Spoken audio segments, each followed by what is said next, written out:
Oh, g'day. Look, I'm just catching up with the latest edition of Model Boats magazine. And yes, it's me on the cover. Look, it's me, yes. They wanted someone that had a Sanders hat and built boats, so I got the job.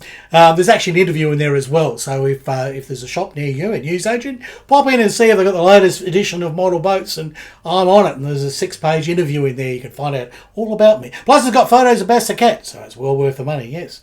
But that's not what you're here for. You're here to find out what I've been doing with the St Louis. So, let's see what I've been up to. Roll the music.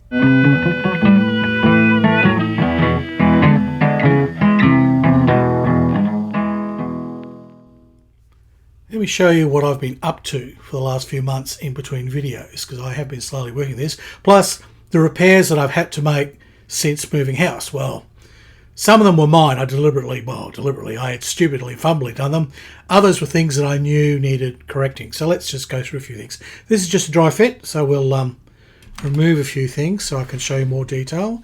Now, I snapped the foremast and the mizzenmast off when I was moving house because the removalist turned up an hour earlier than expected, and I'd left the things that were in my display cabinets, which were going to go into careful cardboard boxes full of little styrofoam peanuts that I would then carefully put in my car, so nothing got damaged. Well, they hadn't been packed. The guys wanted to move the display cabinets. Oh dear, I had to quickly pack up a few things. Now, the Bounty survived, but when I was pulling these out, because they were only friction fit, I snapped them the base. But it's not that hard to fix. So what I've done is I've added a little brass rod there. Okay, so I had to clean up the bottom of the mast, drill in, and that's a 1mm diameter brass rod. And then here, well, sometimes you can get away with whatever's broken off. The tab that's broken off can be jammed in there, and so you just drill a hole. It's not a problem at all, right? Just stick your 1mm drill in, and away you go. So that's just a little 1mm drill.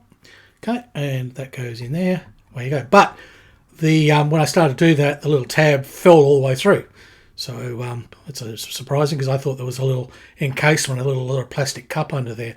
But no, it fell all the way through. So I ended up getting a bit of scratch plastic, and I made a wedge, right? So wide at the top, narrow at the bottom, and I pushed that wedge in until it was really tight, glued it in, let it set, then came in and leveled that out as best as possible.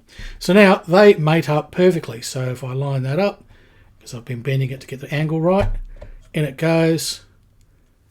And now my mast will sit there. I'm going to add some little collar rings at the bottom here, because I figured out how to make that later on. I'll talk about that as well.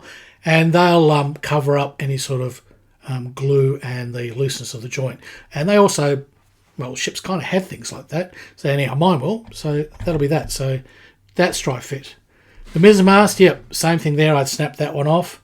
That was a fairly easy job to fix. I used 0.5mm rod this time, because really there's bugger all weight in this one. I mean, I did try 0.5mm on the foremast, but no, there's too much weight in that plastic. You wouldn't believe it, but there is. I was lucky with this one that the hole, well, the plastic that snapped off the little tab, it was there, and I was able to drill a 0.5mm tab. Same procedure. I CA glued the copper wire into there, or brass wire, and then simply now it just pops in that hole. Easy as that. So those are easy fixes. If you ever have parts that snap, you may be able to join them back together by drilling in and putting some brass or copper wire in. It's really good. My main mast, it is still good. And you can see this is why they snapped previously, is the holes are tight. And I left them that way because then I knew they'd fit correctly and we get the right angle. Because you can see it's deliberately set up so that you get the rake, the correct rake. Now, speaking of the rake, here's where I had a problem, because I had a little piece in there previously, this one, and it was straight up and down. Okay, so if I move that in there so you can see, it was straight up and down. And of course, when the mast was in, it was an angle, and so it looked sort of silly. The mast was coming down an angle, and then it went straight up and down. So this is the little piece that I'd made previously. But as I said, it's fine this way, straight up and down, but as you go to the angle, right, I've now got that base part at the correct angle. But this little fella, he was way up, so the whole thing looked bent. The mast came down and then it bent to vertical in there, so I had to correct that. So what I did is I made a piece. So as you can see, it's got the rake, okay, and that rake is identical to this rake here. They're the same. See? It's the same rake. So here's your straight up and down, there's your rake. So that's how I worked it out. Alright. In fact, it fits in there nicely. Now this deck here, the main gun deck, because I had extended it down the back here, it was actually buckling the whole deck up. So I needed this extension because I wanted once the feeling of depth. Because remember, here was a full bulkhead like that previously for the Airfix kit. So I had created my own little arch. If you've been watching the series, you know I actually scratch built that arch, and it was designed to fit in there to give the feeling of depth, which is how the ship would have been. Airfix didn't worry about that. They just put a bulkhead in because they had a little cover piece here, and I've explained it before. But anyhow, because of my extension of this wood deck, right? So yeah, me being extra clever doing that, I buggered something else up, as is my way. So what happened is this deck here was lifting. It had a big buckle in it. So what I had to do is I put, you'll see the little white dot there? I actually put a brass rod all the way through. So I put this great big long brass rod all the way through. I may have a photo here to show you, or I may have deleted them.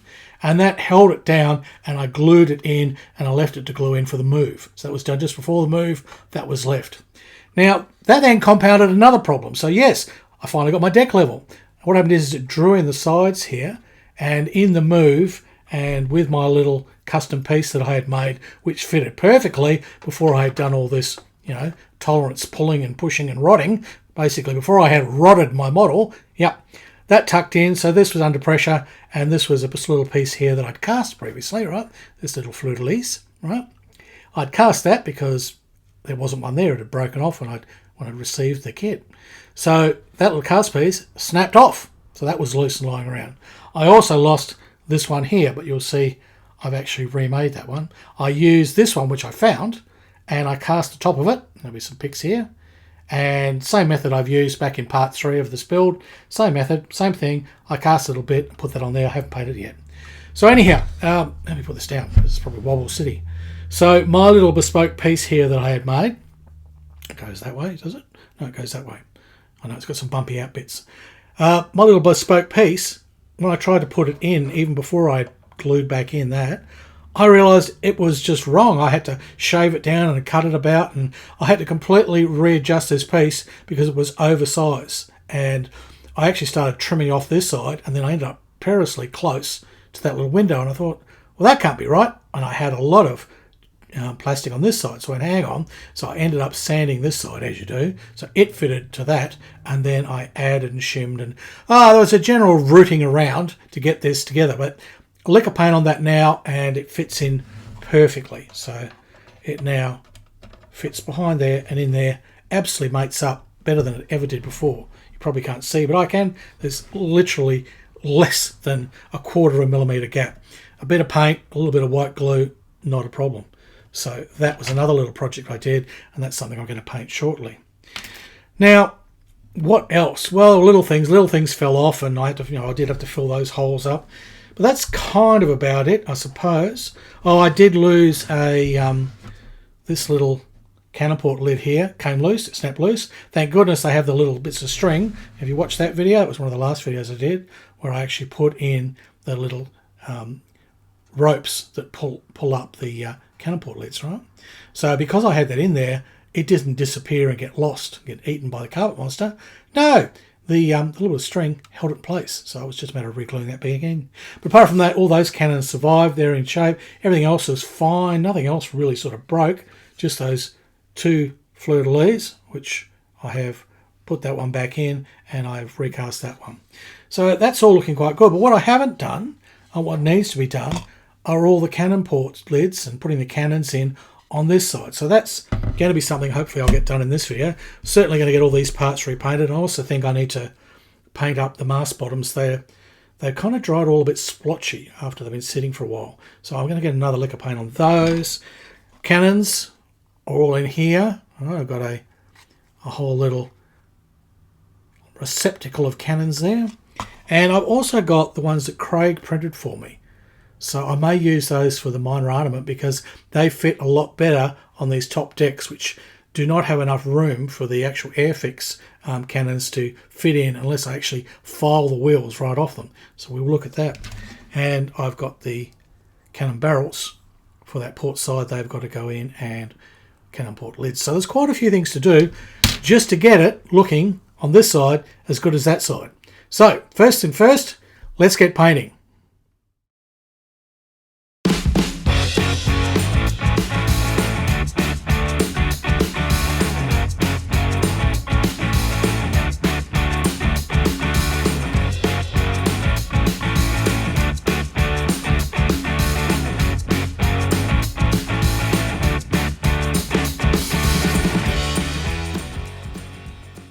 Now these bindings that were moulded on, I wasn't that happy with those, so I thought, wonder if I can do it with some cordage. And that's what I did back with the Bounty. If you like, go back and look at that video and see the technique in detail. But basically all I did in this case is I'd whacked a little bit of white glue on there. I didn't even bother to sand them down because it was just too much bother. I'd already painted all that. I just put some white glue on, and then I sort of smeared that around. Okay, that's white wood glue. I like Sally's because it works. And then it's just a matter of tying a knot. Get the first knot on there, just always the tree bit, and get that sort of locked in place on the top. And I'm working from putting my knots at the back of the mast, which is usually sort of hidden by things. And then it's just a matter of winding it around. So just a matter of getting it through, keeping it tight.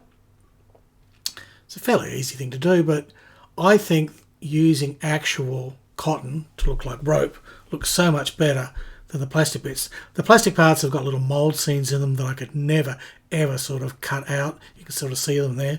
So they had, you know, a lot of imperfections that I didn't like that made them look like plastic parts. But by wrapping them in the cotton like this, you've got a continuous run all the way through. It's sort of a little bit bumpy and bumpy, exactly like rope would be. So that is terrific. When I get to the end there, this is where I use a little bit of CA glue. I think this is modified from last time. Tiny bit of Zap, slow acting glue. And I normally would do this toothpick, but I was too lazy while I was doing the video. The rest of them I did with a toothpick. Yes, don't do as I show you, do as I say. So with that on there, you've only got to wait a few seconds, and that's pretty well dry. And now all you've got to do is trim that so that you get rid of the bits you don't need. So just using my cutters. They were good enough to cut this. I've actually got some proper cord cutting tools, but you know, again, whatever came to hand. And there you go. That solved that. You can sort of fix it up with your nail, push it straight. That looks a hell of a lot better, I think. I've blacked out all the cannon port insides, which is what I had done previously with all of these on the other side. That means that it gives that sort of sense that there's darkness behind there and there's infinity. What I need to do now is each of these little cannon barrels, it needs a hole. It needs to be trimmed. So just a little bit of a sand, because I had been just cut them off the sprue, and then I mark a centre point, and then using that as my pilot hole, I will use the pin vise now to drill.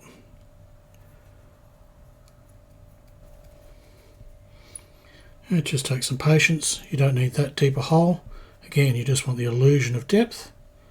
There we go. Once that's all painted up, it's going to look good. Now they've got two different sides, so you've got to watch your tabs. Your tabs are level that way, and you have a plain side, and you have a side with some pretties on, some little gilding there. So that's the side that goes up, as far as I can tell. And in she goes. Alright, I'll get on with the rest of these. Now I need to get these cannon port lids on, and it's not that hard. Well, it is actually. It's bloody fiddly.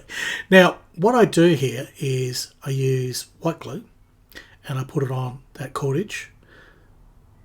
And I've used some jute coloured cordage here, and they just fit into the holes that I'd already pre-drilled. Now, this entire method is shown in fuller detail of how I custom made those cannon port lids with their rebates and all the rest of it. And I did all that in the Bounty video, and I'll put a link here so that you can look into that.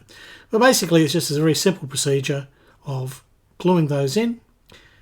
Now, the trick is to hold them still while you're doing that. So here I am attempting to do a mid-air. You know you can't. You've got to do it on the cutting board, Harry. So just spin they go, and I just leave them to set, sticking straight up and down like little porcupines.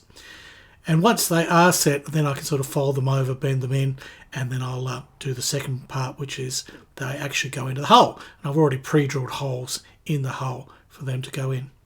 So again, just a bit of glue. It's a nothing sort of job.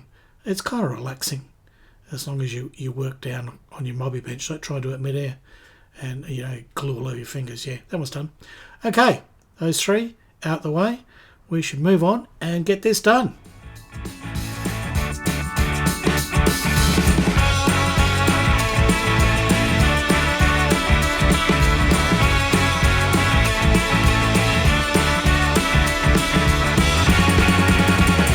Now with all my cannon port lids strung, highly strung like me, it's just a matter of now putting a little bit of glue in the port, and we bring one of those lids in and holding them very carefully, we should be able to push it in and click it straight into place. Now the cannon barrels there are handy because it sort of tilts down. If you haven't got the toothpick in yet, as I've got there, it'll sit on the cannon barrel and then you slide the toothpick in. But I've sort of already got a little bit of toothpick there. But just imagine there was no toothpick. And then what you do is you slide the toothpick in to lift it so they all end up being tilted at the same angle. All right, so we leave those to dry. Once they're all set, now it's a matter of removing that toothpick. We don't need that anymore. And this little bit of string here that we put on there, a little rope, that's going into a pre-drilled hole that I put there just above that stroke line. And they're fairly easy to put in. I measured slightly larger than the cotton for my hole so that they could get in without too much ruddy trouble. There we go, that's in. It's just a matter now of securing that with a little bit of my white glue. As you can see, I use a lot of white glue, even though this is a plastic kit. It is very helpful stuff. It dries clear and looks great. There you have it. We are fully armed. The gun deck is fully loaded with cannons, and all the port lids are now on. The main deck, fully loaded with cannons. I've put the little ones and the trolleys on there. They're not lashed in yet. They will be in a future video. But for all effects and purposes, we have a full broadside. Yeah, pretty good. And back here, which I did do, which you probably didn't see, there's even cannons in the stern. See? Little guys there. And they've all got their little flaps with a little blue insert. All of that is done. She is really coming along now. I am very, very happy with the way that this ship is going. So I hope you've enjoyed that. It was sort of some of the same as we did in the previous video, but this time was the port side. It was a little bit different. So I hope you like the catch up and the little things that I repaired and fixed, like the little insert here, which goes in. Eventually you can see it. Yep. Turn it. That's the thing, it's sort of hidden in there. It's just a feeling of depth. Plus I've got cannons in there, you can just see them. That was the whole idea, just to give that a bit of depth and give it a sort of, you know, the whole feeling that the ship continued on. It didn't just truncate there with a bulkhead. Okay, well, next time we'll be adding the channel boards, and those I'm going to custom make because I will be doing my own deadeyes, so there'll probably even be the beginnings of some rigging. And then we will just move in leaps and bounds as I mount in the masts and start rigging them up and putting all the yards on. There's so much that's going to happen very quickly. Oh, plus I'm going to work out a way to make that rear lantern look fairly realistic. I may use the same tricks I've done here with windows, but I kind of like to make it shiny. So we can look forward to that. Now, if you've enjoyed this video, please hit that like. Yes, it really helps the algorithm. And comment by all means. Just be respectful about it. You know, say something nice. And you can, of course, join this channel by subscribing. That's always good. And if you really like what I'm doing, hit that super thanks. Yeah, it really helps me out a lot. Okay, well, that's it for this video. That's all I've got to talk about. As I said, you can look forward to the all the things going to happen in the next one. Go out and buy yourself a copy of that Model Boats magazine, and you can see what my questionnaire was all about. And Bask the Cat features in that, so it's well worth getting it just for the pictures of Bask the Cat. All right, that's it. It's goodbye from Australia, and it's hooroo from Harry Houdini.